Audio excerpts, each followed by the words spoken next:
Argentina খারাপ খেলছে, Argentina হারছে। স্পেন আজকে অনেক ভালো খেলছে, স্পেন জিতছে, এইটা মাইনা নিতে হবে আর্জেন্টিনা ফ্যানদের, ঠিক আছে? কিন্তু কিন্তু আর্জেন্টিনাকে কারা ট্রোল করতেছে?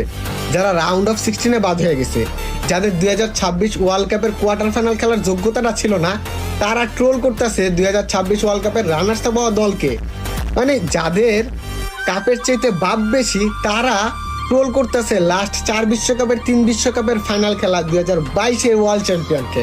সিরিয়াসলি ম্যান, ছাগলের 3 নাম্বার বাচ্চার মতো লাফাইলে কি আর কাপ অর্জন করা যাবে? তখন তো ওই যে বাপের অর্জনে ছেলের গর্জন বা বাচ্চার গর্জনই থাইকা যাবে।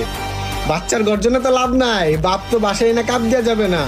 তুমি কিভাবে কাপ জিতবা, তুমি কিভাবে অর্জন করবো, তুমি সেই চিন্তা করো। তোমার তো ওই চিন্তা নাই, তুমি তো চিন্তা করো তো আমি তো একটু পর পর বাপ পাল্টাবো, এক বাপ না এক বাপ তো কাপ নিবেই।